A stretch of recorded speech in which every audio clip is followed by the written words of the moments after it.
সকলের সামনেই এবার অহনাকে ক্ষমা করে বাড়িতে রেখে দিল দুর্গাদেবী। হ্যাঁ বন্ধুরা, আমরা এমনটাই দেখে চলেছি বড়লোক ঘরের ছোট বউ ধারাবাহিকের পরবর্তী আপডেটে। তোমরা যারা এই চ্যানেলটিতে নতুন আছো তারা কিন্তু অবশ্যই এই চ্যানেলটি সাবস্ক্রাইব করতে ভুলো না। তো চলো বিস্তারিত জেনে আসি।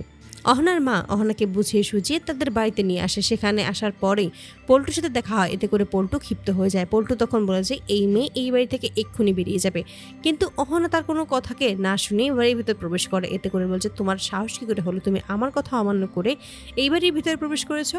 অহনা তখন বলেছে আপনি এই সমস্ত কথা জিজ্ঞেস করার কে? আমি তো আপনার সাথে কোনো কথা বলতেই চাইনি, শুধুমাত্র আপনি এই বাড়িতে আছেন বলে আপনার মুখোমুখি হতে হয়, এছাড়া আর কোনো কিছুই নয়। এতে করে আরও ক্ষিপ্ত হয় পল্টু আর বলছে তোমার সাহস কী করে হয়, তুমি আমার সাথে এইভাবে কথা বলছো? এইভাবে তুমি একদম কথা বলবে না, তুমি আমাকে এখনও চিনতে পারোনি।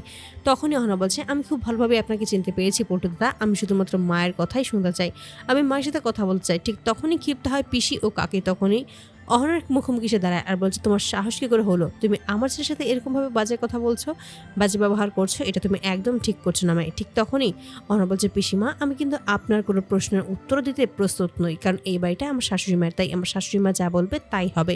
আর আমি আমার শাশুড়ি মায়ের সাথেই কথা বলবো, ওনার থেকে অনুমতি নেব। উনি যদি বলে আমাকে এই বাড়ি ছেড়ে চলে যেতে তাহলে অবশ্যই আমি এই বাড়ি ছেড়ে চলে যাবো, আর কোনো একটা কথাও বলবো না।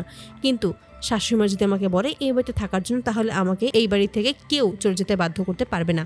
এই কথা শুনে অবাক হয়ে যায় দুর্গাদেবীর নিজেও, কারণ এই মেয়েটা তাকে এতটা বিশ্বাস করে এটা সে কোনোভাবেই ভাবতে পারে না। ঠিক তখনই সে সিদ্ধান্ত নেয় যে যেভাবেই হোক সবাইকে ম্যানেজ করতে হবে, আর সবাইকে ম্যানেজ করে এই বাড়ির বউকে এই বাড়িতে রাখতে হবে। ছোট বউ যে এই বাড়ির গর্ব এটা কেউ বুঝতে না পারলেও এতদিনে দুর্গাদেবী খুব ভালোভাবেই সেটা বুঝতে পারে। তারপরে দেখা যায় যে অহনা দুর্গাদেবীর কাছে আসে এবং দুর্গাদেবীকে কিছু বলবে, তবে তার আগে বলছে তুমি এই কিছুদিন কোথায় বা ছিলে, আর তুমি যার জন্য গিয়েছিলে সে কি সত্যিই বেঁচে আছে নাকি সে সত্যিই মারা গেছে? ঠিক তখনই বলছে মা আসলে আমাদের আশেপাশের কেউ কোনো অসুস্থ নয়, আমি আপনাকে মিথ্যে কথা বলেছি। এতে করে অভিনয় হওয়ার নাটক করে দুর্গাদেবী আর বলছে কি সমস্ত বলছো তুমি, এই সমস্ত কি কথা বলছো?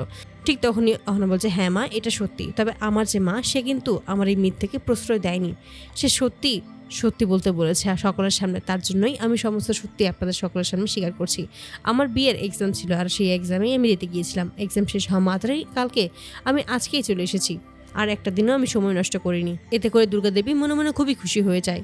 দুর্গাদেবীর সাথে তখন হাত জোর করে ক্ষমা চায় অহনার মা আর বলছে দিদি এবারের মতো ওই আমার মেয়েটাকে ক্ষমা করে দিন, আমার মেয়েটা না বুঝে শুনে একটা ভুল করেই ফেলেছে, শেষবারের মতো ওকে ক্ষমা করে দিন। বিশ্বাস করুন ও সমস্ত দিক গিয়ে শুধু ঘর বাড়ি সামলাবে, নিজের সংসার সামলাবে, আমি জানি ওই পরীক্ষায় পাশ করবে না।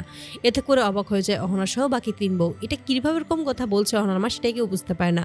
তখনই বলছে মা তুমি এই সমস্ত কথা কেন বলছো? ঠিক তখনই অহনার মা বলছে আমি একদম ঠিক কথাই বলছি, আপনাদের ইচ্ছার বিরুদ্ধে গিয়ে ওই সমস্ত কাজ করেছে, তার জন্য আমি জানি ও পাশ করবে না। তখনই অহনা বলছে না মা আমি সত্যিই পাশ করব এবং খুব ভালোভাবেই পাশ করব, কারণ আমি জানি আমার মা ও শাশুড়ি মায়ের আশীর্বাদ আমার সবসময় পাশে আছে, তার জন্যই আমি পাশ করব।